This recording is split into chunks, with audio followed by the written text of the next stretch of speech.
श्री राम समर्थ.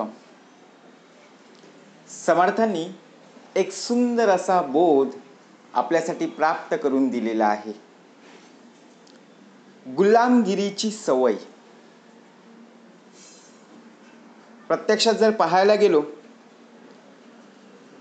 तर एका माणसाने त्याच्या घरी एक पोपट पाळला होता. पिंजऱ्यात ठेवलेल्या पोपटाला चांगलं खायला प्यायला मिळत असे व पोपट बोलका असल्यामुळे घरातील लोकांकडून त्याचे फार कौतुक केले जात असे. पण पोपटाच्या मनात मात्र पारतंत्र्याचं शल्य दाटून येत असे. अखेर एके दिवशी पोपटाला संधी चालून आली. त्या माणसाने पोपटाला खाणं देण्यासाठी पिंजऱ्याचं दार उघडलं व त्याच्यात हातूनच ते तसंच उघडं राहिलं. त्यानंतर त्या मनुष्याला अचानक काही काम आल्याने तो ते दार उघडे टाकून निघून गेला. दार उघडे टाकून निघून गेला असता तो पोपट पिंजऱ्याच्या बाहेर पडला. पण लहानपणापासूनच पिंजऱ्यात प्रत्यक्षपणे राहिला असल्याने त्याला फारसे नीट उडताच येत नव्हते. तो एका झाडावर गेला असता त्याला इतर पोपटांशी बोलता येईना, कारण लहानपणापासून तो परकी भाषा शिकत असल्याने त्याला पोपटांची भाषा येत नव्हती. म्हणून इतर पोपटही त्याला सहकारी मानत नव्हते, मित्र मानत नव्हते.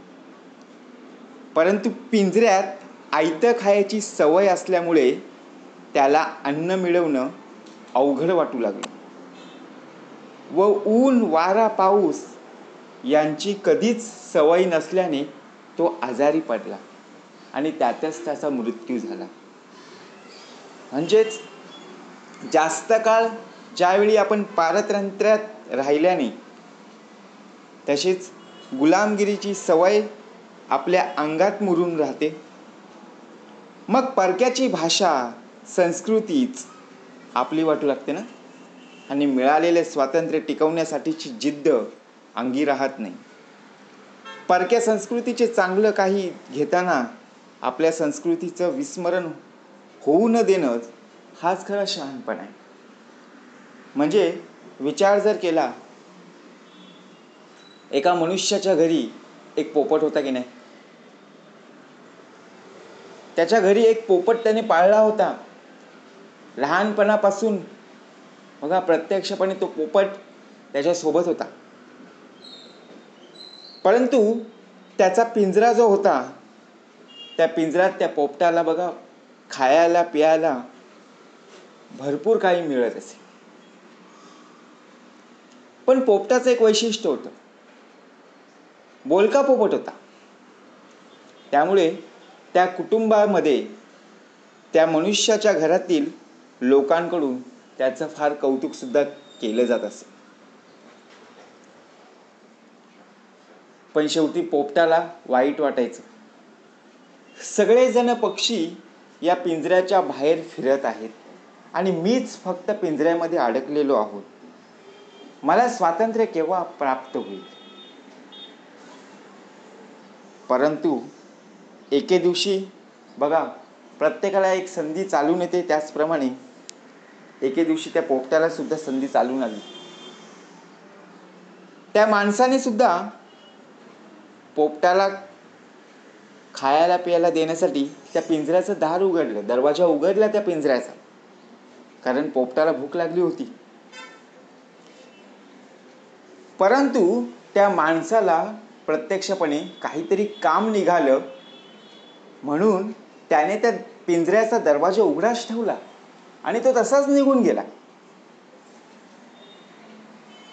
आणि आता बिचारा तो पोपट, दार उघडं आहे हे पाहून अत्यंत खुश झाला. त्याला वाटलं की आज आपण संपूर्णपणे स्वातंत्र्य आपल्याला मिळालं. परंतु त्या मनुष्याने दार उघडे ठेवून निघून गेला असताना पोपट पिंजऱ्याच्या बाहेर निघून गेला. पण लहानपणापासून त्याला सवय होती ती म्हणजे पिंजऱ्यात राहण्याची. त्या पिंजऱ्यात राहिलं असल्याने त्याला फारसं नीट उडता येत नव्हतं. आता विचार करा, आपण एखाद्या बंद खोलीमध्ये आहोत, आपल्याला चालायची सवय नाही आहे.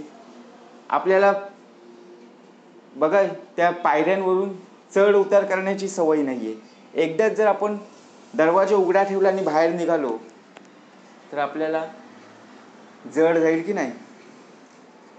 मग त्याचप्रमाणे त्या बंद पिंजऱ्यामध्ये ठेवलेला तो पोपट बघा प्रत्यक्षपणे बाहेर आला,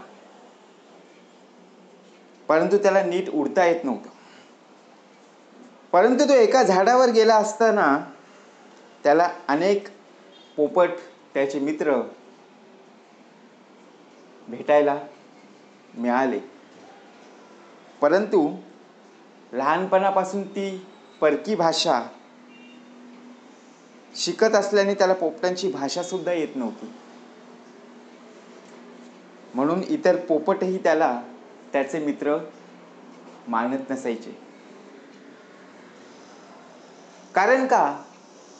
कारण पिंजऱ्यात आयतं खाण्याची सवय लागून राहिली होती.